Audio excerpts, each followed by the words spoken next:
Welcome to Conversations, where today we are talking to Maritza Davila, a growth strategist and consultant who has over a decade experience in operations, sales, and systems. She has a passion for helping business owners and their teams track KPIs to achieve their growth goals. Welcome to the show. How are you today? I'm doing well. How are you, Dr. Kelly? Great. I'm doing great. It's a beautiful sunny day. And interesting fun fact, we are in the same city. Yes. Who knew? Small world. Small world. Small world. Well, I'm excited about this conversation around KPIs, and I would love maybe just to jump in and start. Most organizations, companies, they understand what KPIs are. But if somebody is tuning in and they're like, oh, another acronym, what is it? What does it mean? Why don't you explain a little bit about what a KPI actually is and why it's important for companies? 100%. So they're most commonly known as key performance indicators. So, the one variable that shows how well you're performing in the company. But I have also seen KPIs used as an acronym for key purpose indicator, key process indicator. So it's just basically the one variable that you can use to determine, if it's KPI for key performance, how well are you performing in the company as an employee? If it's key process indicator, it would be, this is the one variable in the process that would make, is going to make it or break it. Essentially, it's going to make it happen or not. And then the key purpose indicator that I've heard as well is, are we actually, there's companies like Tom's, like the shoes, that if they will donate one pair of shoes, for every shoe that they sell. And so that is an indicator of their purpose, right? Because they're trying to help people that are unfortunate, economically unfortunate. And so helping them in different countries and things like that. So there's different indicators, but it is measuring very specific things. And I like to call them momentum metrics, because I think that there are metrics that measure how much momentum there is in the business, because I'm all about helping businesses grow predictably. So predictably, that right there, that word in itself is important, right? To be predict. Yeah, I like that. Yeah, a lot of people end up asking me when I say that, well, how do you make a business grow predictably? That's the, that's the next question. And I like to tell them at that point, well, nothing is predictable unless it's measurable. Mhm. And so we both live in Florida, so we know when a hurricane is going to come, right? They're measuring the heat of the waters, right, in the ocean. That can be, and it's forecasted from, at least a week or so ahead. And so they let us know, they predict what hour it's going to hit, in Florida, what time, what category of, hurricane it would be. And why is that? That's because they're able to measure, what's going on in the ocean that predicts when it'll hit. So it's the same thing with business and metrics. And I remember I was in a class, I can't remember the name of the book, but it basically said everything can be measured. And we really have to understand that we may not be, we may be thinking surface level for our businesses, for our organizations, but there are other things that can be measured as well that can help with that predictability. So I 100%. Love that. Yes. That's what I like to, I think a lot of people will measure quantitative metrics. So anything that's financial, it's just easy to see, you know how much money the business has in the bank account. You know how many employees you have, these are they're quantitative metrics, so they're just easier to see. But there are also qualitative metrics, right? Where you can measure, how would it, now knowing every employee that I have in this company, would I joyfully rehire them? Like you, So that's a qualitative metric about your culture and your staff, right? And so the team that you have. And any relationship, I think you can measure, right? As an owner to the employee to the owner, right? Because sometimes we have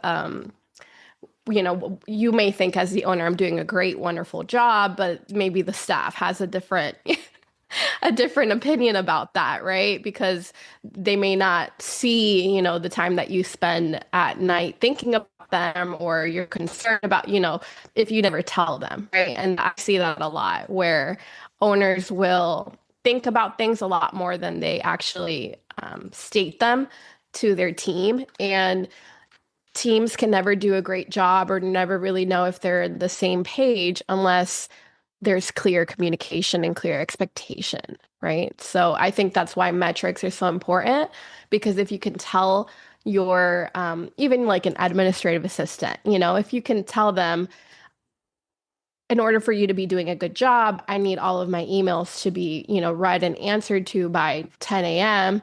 And I need my schedule to be planned out a month ahead. These are, while it might not be your thinking of a metric, but it is a way for that employee to know I'm doing a good job or I'm not, because these are the exact clear expectations that they need from me, right? And so I just think that metrics bring a lot of clarity amongst teams so that they know whether or not they are doing a good job or not. And the owner can, then let them know, even with just positive recognition, that, you're doing great, right? Absolutely. Yes.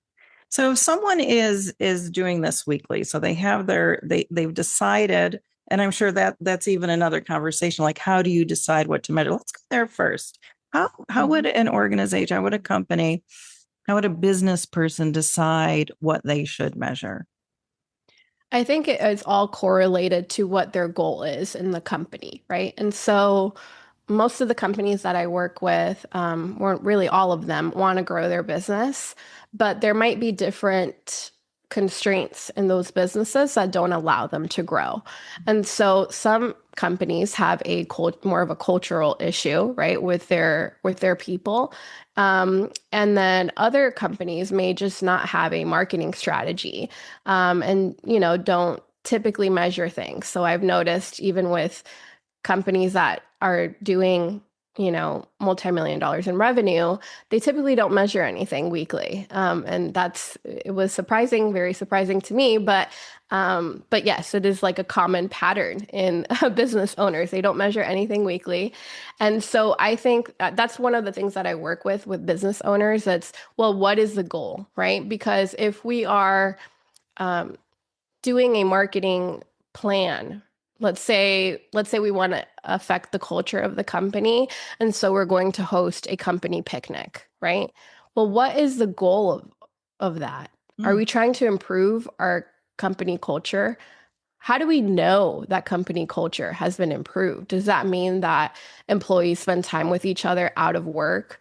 Does that mean that there are more collaborative in the sense that more people are working together on a specific project? Like, how do we measure, right, that the culture has improved, right? It is a qualitative somewhat metric, but there could be things that you could see tactically of, like, this is this has improved or not. But if we just do a company picnic just to do a company picnic and it's not attached to any kind of goal, then you could say you did it, but did it really help you accomplish what you wanted? And so one of the companies that I worked with, she's in the interior design field, and her goal was, I want my business to get over 1.2 million revenue. And she told me, I've tried to do this for a few years and I haven't been able to. And so I was said, okay, great. So how do you get your clients? How do you build them? Where do you build? And so we just got very granular on what are the things that we do that lead to this goal, right?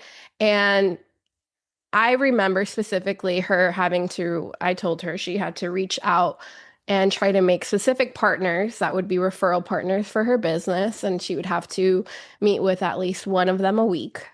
Um, and the whole team of this just had to bill 22 hours a week, I remember. And they had to sell in furniture and things like that about $29,000 a week or something like that. No, I'm sorry, $22,500 a week. And so for quarter two, we implemented that this year. And her quarter two goal for the furniture, for the, all the things that they sold was about $290,000 that she had to sell to be on track, right? For her 1.2 million goal. And she sold $391,000. And so that there's such a correlation of having clarity with metrics of where am I in relation to my goal.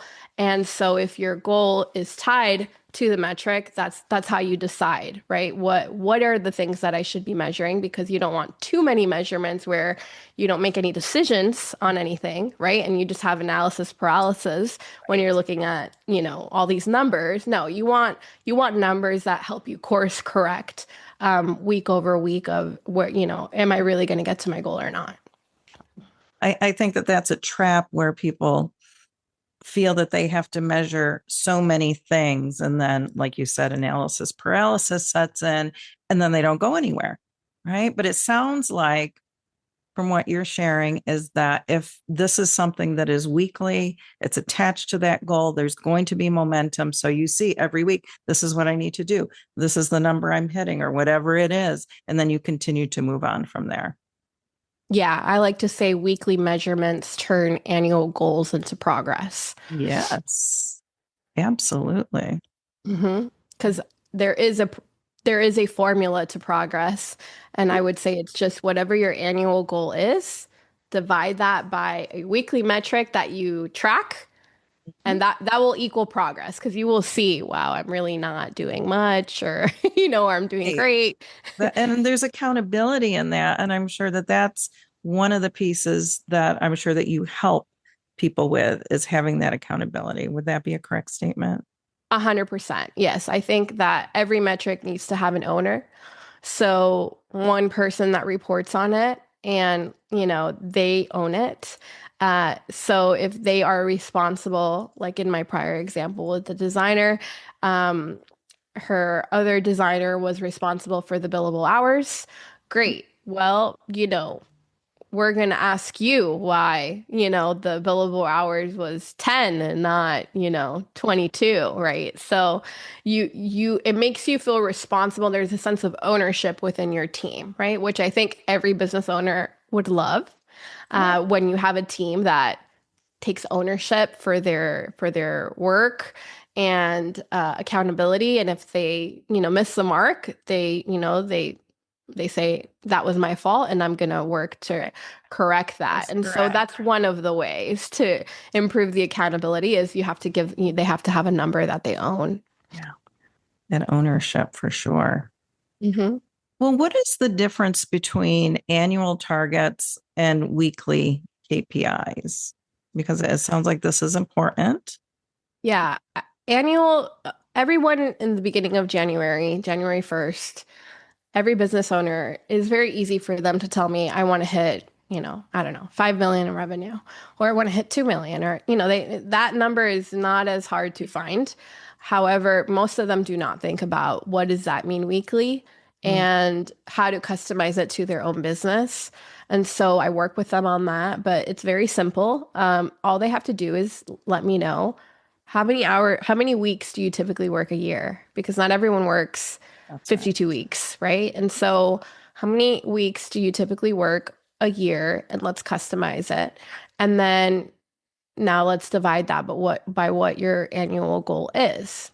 And of course, there's going to be there's weekly and then monthly targets and then quarterly targets, right? Because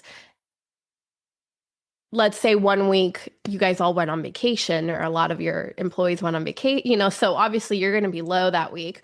But if you are able to hit at least your monthly targets, then okay, we're still on track here.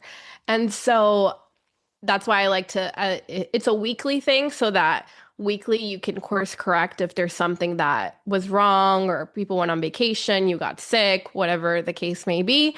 But we still need to be sure that we are on track to hit our annual targets because I know life happens, right? You know, so as long as we're making it tactical enough where every day I know, well, if I have a weekly target of, I don't know, 30 people I have to outreach to, well, then I know, okay, well, how many do I need to hit? How many do have to do today?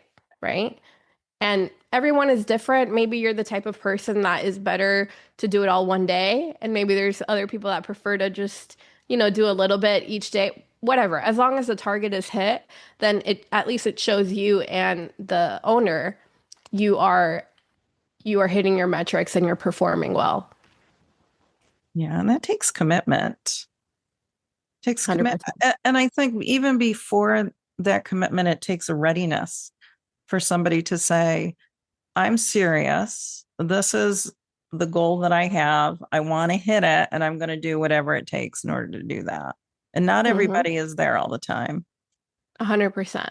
And you have to get your team on board, right? Mm-hmm. Because they have to be aware of what your goals are, because most owners don't communicate that. And so if everyone in the company knows this is our goal, there's some buy-in, right? Of, well, and this is how you help the company hit that goal, right? So you don't just think, well, I'm just, We're in it together.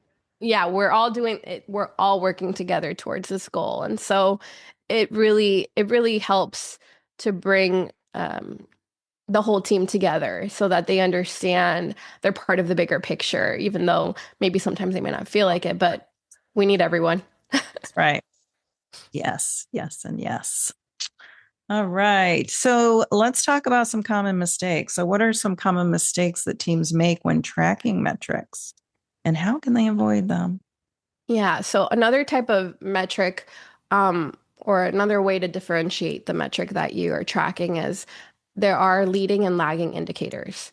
So, for example, a lagging indicator for a business would be revenue, right? Because that's the result, the output that you get. But a leading indicator would be the input. What do you do to get that sale, right? So, how many leads, whatever the marketing channel may be. Let's say you send direct mail. Let's say you have a mailing list. Let's say you do outreach and you just do cold outreach or warm outreach. Whatever it is you do. Most business owners I talk to don't have a specific marketing strategy, and so they are depending on word of mouth or referrals to grow their business. But word of mouth is not predictable. Right. So you won't know how many predictability. Yeah, there's no, you can measure it when you get it, but it depends on other people. However, I do like to tell people that doesn't mean you can't make referrals a strong part of your business, but you have to have a strategy for it. You can't just depend on someone to, oh, you did a great job, here's a person. No, you could send out, monthly email, or you could send an incentive to your clients to say, if you send me a referral, you'll get this, but most people don't do that, right? Most people even forget to ask for referrals. So it's like, as long as there's a plan behind it, then okay, we could make referrals a strategy, but it needs to be a strategy. It needs to be something that is a process, right? That you could say, I send out this email, I offer this incentive, I get this many people a month. And then that leads to this many sales. And that sales leads to this many revenue. So most people just measure the revenue, but they don't measure the inputs or the leading indicators that actually bring the results. And so I tend to gear it a lot more to the inputs, because if we know what works, then over again. Yeah. Yeah. Growing then becomes predictable once we realize what is it that works. And so when we are just depending on the word of mouth of someone else, we don't know what caused them, and if you don't, so that's what I'm saying is just as long as we can we can measure the inputs, and we have way more control over the outputs and the results that our business actually makes if we are controlling the inputs. And so I think most people do the opposite, and they'll wait for the bookkeeper, the accountant, I've seen it many times, right? That's what they measure is when the bookkeeper or the accountant tells them you made this much, but you didn't know week over week, how am I doing, in the business. And I think when they start to measure, they get a ton of clarity of where they are in the business as the owner and the team so that they know we're doing well or not. And then if you need to course correct, that's the time to do it. Hmm. Yeah, not wait till the end of the year. Right. When you're like, and then you're disappointed because you're like, I didn't hit my target, my goal, and now I'm gonna have to think about another goal. Oh. Yeah. And so if you do it week over week, you have some time to fix it and say, well, we didn't do it. Should I adjust the goal? Or, do I need to adjust my inputs and the work ethic? Sometimes it's just a mindset shift, right? That too. You got to get what's between the ears right. That's very true. 100%. Yeah. And focusing on the right things, right? Mm. Because sometimes we don't measure what matters, and so let's measure what actually is going to impact the business and focus on that instead of, all the other stuff that is involved with it. Right. And that's the thing, with business owners, there's always something happening, right? There's always fires to put out or whatnot. And it's like really, and I love that you work with businesses that have teams because you do want people to have that accountability, right? And to be helping you to understand the vision of where you're going, the goals that you have, and then everybody to be on board, like you said earlier, because that is how things move along. 100%. And talking to owners, like you said, it's sometimes a mindset shift. A lot of times these owners are doers because Mhm. they've had success in their business, and so they're very used to doing Mhm. whatever it is that needs to be done. But I really have to help them with that where I like to tell them you can't steer a ship if you're busy bailing water. Yeah. And so, as the owner, you are the captain and you are the one casting the vision and telling people where we're going. And so, sometimes that means, yes, maybe you are not the one that picks up the phone. And we have to now duplicate your voice and duplicate how you speak to customers. And that's a very hard thing for people to let go of because they want control. Especially And founders. Founders are 100%. mhm, Because it's their baby, right? The it's their business is the baby. baby. It Uh, is their baby. They grew it from the ground up, right? right. And Yeah. so It's hard I to understand that, but it becomes then it's more it really matters the team that you have and how do I pick the right people? How do I keep them accountable so that they do what I want them to do? And so that's why metrics is such a big thing that I preach on. I almost because, most employees, not everyone, but most employees want to do a good job. I remember I was an employee, I wanted to do a good job. And so, but a lot of times owners are very ambiguous and confusing about clarifying to us what does a good job actually look like. That's right. And so I could give them very specific things that I'm going to measure them on, almost like a report card, then it just becomes a lot easier for us to decipher, oh, this is what I need to do, right? So that the owner is uh, content with my performance. And so I don't think most owners are not great at that because they haven't most times they just founded a business. They know how to do their master at their craft. That's right. Doesn't mean they're a master at people and how to motivate and how to keep people accountable So and many times the case. right. And so I tend to talk to them about that because owning a business has a lot to do with leadership and communication and keeping people accountable. And so when I come to them and they tell me, well, I've had no real process or way of keeping people accountable, well, I try to implement that so that they can see, okay, well, this employee is actually doing really well and this one maybe not so great, so it helps them see me how can I affect my the team and make them help me reach my goals. So, what does some of that accountability look like? Why don't you expand a little bit more on that? Yeah, so you can come up with these metrics and do that, but if you don't review them, and I like to say you should review them as often as like you check your weight, like once a week. That's what that's what the trainers say, right? Once a week, so you don't get demotivated one day to another. Um, so once a week, and everyone reports on them in a weekly meeting, right? Typically, it'd be like a weekly leadership meeting. So there's a cadence to culture, and so cadence just how often something happens, how often it occurs. So if you're if your team knows I need to report on this every week, then okay, wow, the owner, not just the owner, but everyone else is going to know whether or not I hit my number. Yeah. And so there's some Motivation there. yeah, and so there it's like peer pressure, when you're like in high school or so if everyone else hit their number and I didn't, well, what does that say about me? So it helps to bring some accountability. And so I I like to tell them, have a weekly meeting with your leadership if it's, if it's a bigger company, and if it's just, if you have a smaller staff, then with your staff, and have them report. Everyone gets a number. Have them report on something how that they have direct ownership of and they can control.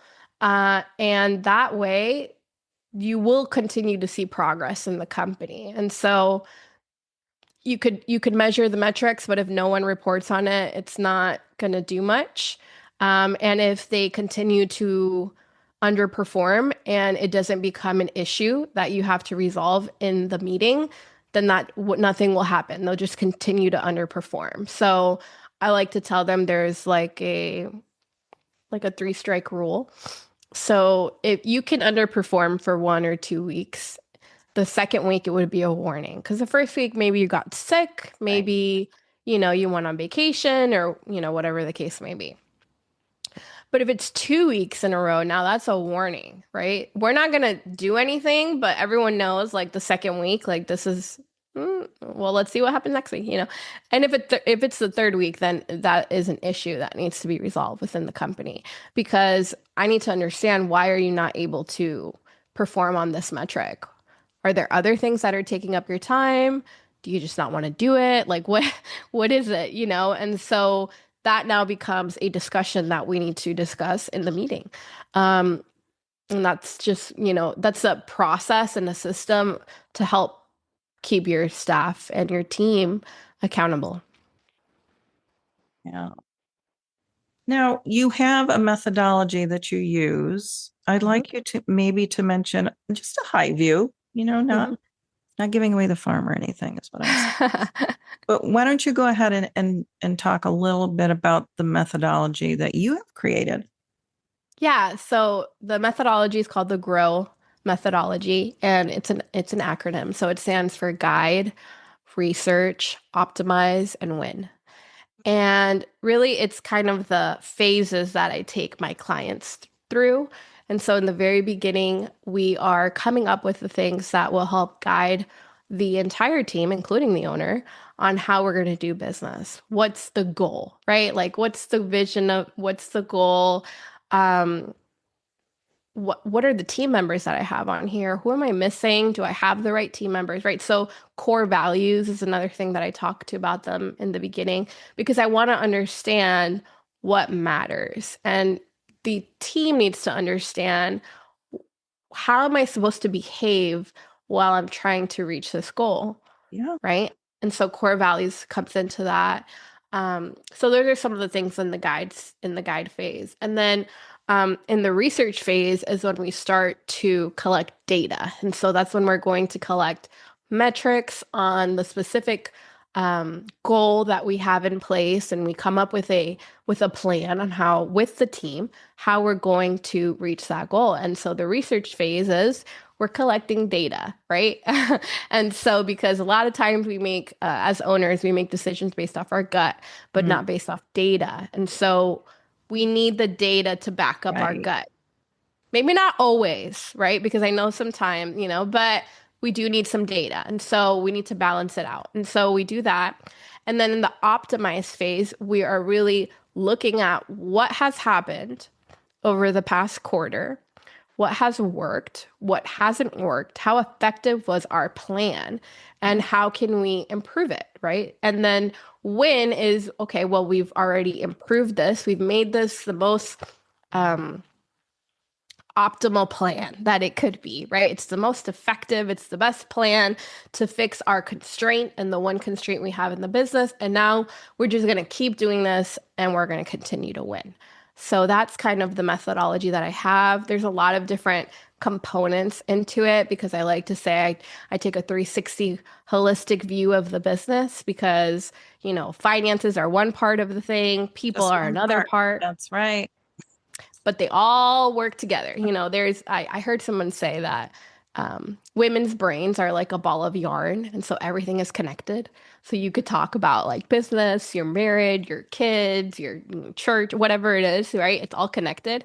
And I think that that is how it is with the methodology that I have with my clients because you could be making so much money, but if you're really not happy with your team, that affects it. Or if your team's So, not happy with you. right, that's another part. And so it's how do I make sure that we're all on the same page and I'm doing the best to my ability to be the best leader, right? And so you need feedback, right? You need to get feedback from your team, and you could give them these metrics, but you also have a metric. So as the owner, if you're not performing, I mean, what can you expect from your staff, right? So it's, I make it a part of the whole team. And so the owner really affects how the rest of the team does. And so I'd like to tell them you need to perform. Like you better give yourself something that you're gonna hit at least 9 out of 10 times, because if Set the not, then example. right, you have to be the example for the company. And so if you're not invested in this, I mean, you can't expect your people to be. That's right. Well, KPIs, Maritza, it's interesting. I love data, and I believe you. When you're talking about, sometimes you can go with your gut, and sometimes leaders do that. But to have data to back it up is solid. I mean, because the data doesn't lie. If it's truth, it doesn't lie. So this has been a fantastic conversation. I love talking about, how can businesses, increase their performance, increase their revenue, whatever it is that their goal is through doing these steps, right? And it sounds like that you're able to, as a consultant, lead a company through what they need, taking that 360 holistic approach in order to help businesses. So I appreciate you so much. I would love to give you the last word here. So what say you? Yeah, well, I would love to, any of your listeners, if they are unclear as to how can I grow my business predictably and they would like a free consultation, I'm happy to offer that to your listeners. They would just have to go to www.businessclarity.co and they can book a free call with me. And, that's something I'd love to offer to them. Excellent. Well, thank you so much for being here today. And until next time, you keep doing great things, and we'll see you soon. Thank you, Dr. Kelly. Bye-bye. Stay tuned for the after show. It does do something. It is. And it's one of those things. Leaders get busy, and they're not always focused on some of those areas that need to be focused on, and bringing the team in to help with that, because leaders are not an island. We need people around us who we can trust with these things. So no, great information. That's awesome. For Thank sure. you. Yeah. And I mean, I like to say, like, I mean, nothing big will ever happen without a team. Like every big, Mhm. everything, not even companies, everything, you need a big team behind it in order to make big things happen. Right. Um, so in my brain, the main problem that I solve is inefficiency. Mhm. And it's funny that you said, they're just, they're putting out all these fires. And I said, yes. And the reason that's their problem is because they're so distracted, Yeah. because they have so many things to, you know, that can take their attention away. And so I think that my solution, or the way I solve with my methodology, is prioritization. Because I'm like, there's always going to be fires. There's no business that's perfect and has like no problems. And so I tell them like, some fires are just like a fire in a trash can outside the building, And and you don't really have to pay attention to leave it it. alone. Yeah. But there's other fires that will like burn down the building. So let's pay attention to those. And so, yeah, I just think that they don't typically, as owner, like we don't focus on what really is like going to move the needle forward and really matters. Like, what are the results? Because if not, we're just doing like things that take away our attention and don't really like admin work or Mhm. emails. Emails are just everybody else's to-do list with you, most of the time. And so, I don't know. I try to get them a little bit focused on that, but it takes some time because you're going from Absolutely. being a doer to like being a leader. So And there's a definitely. difference there. There's a difference. And I really appreciate, um, how you have that and you talk about that weekly cadence and the weekly meetings and having that accountability, because all those things matter, and they Mhm. matter in such a way that if you want that needle to be moved, it's going to take some of those things. And sometimes those are hard to get people on board. Change can be hard. Change is difficult, but it's, Mhm. the only permanent thing in life, right? So it's Right. gonna thing, Always. life's always gonna change. But yeah, and I think that for some of my clients, um, if I'm not involved like after the quarter or anything like that, a lot of times they go back to their old habits. Yes. And so even like having an outsider come in and keep them accountable to whatever plan they decided really helps, because it's like, as the owner, you don't have anyone to hold you accountable. So if you have an outsider come in and say, well, what's going on? Like this, what happened the past month that I didn't see you? Yeah. Your metric was not hit. And so I think it helps them to It sure stay accountable. does. It sure does. Yeah. And that's, adding that to a contract, that aftercare, if you will, for the company, for Hmm. the team, for whatever, whoever you're working with is really important. Yeah, 100%. And I Until mean, they I've had, that cadence of, this is just what we're doing and this is how we do it. This is why we do it. And when it's embedded and then it becomes the culture. So if it's right. culture, they're going to do it. Right. And so that's why like the cadence to me is culture. How Mhm. often something is looked at, how consistent are we with these things? But yes, there's like a transitional period between, okay, Yes. this is new information. We're going to apply this information. Um, it almost takes a few weeks sometimes, where I've had clients they'll tell me, well, you bring up a lot of good questions, but it takes them a little bit to accept it Mhm. and say, okay, maybe I shouldn't, do this, and, decide, okay, maybe I should try to delegate, but it's a like an internal conflict within them. Delegation can be very difficult for people. Yep. Yep. Yep. And I think that a lot of times people abdicate instead of delegate. Mm-hmm. And so like they just don't like doing it. And it's like, here, take it. But like they never like follow up, or they know, there's no like the accountability, right? They're never told like what happens with it, or follow up with them, or see. And so then at the end of the year, or whatever it was they were taking care of, it's like, oh, this didn't happen, or Yeah. it didn't work well, or now we owe a bunch of money, or whatever the thing is. And it's like, well, I mean, did you delegate well? I think it sounds That's like you right. There's a abdicated. difference. Yeah, but there's so much to learn. I mean, about leadership, motivating people with teams, and Okay. it's really hard to be a business owner and learn all these things from scratch and just have to get really good at them. So many different skill sets. So I understand that Yes. as well.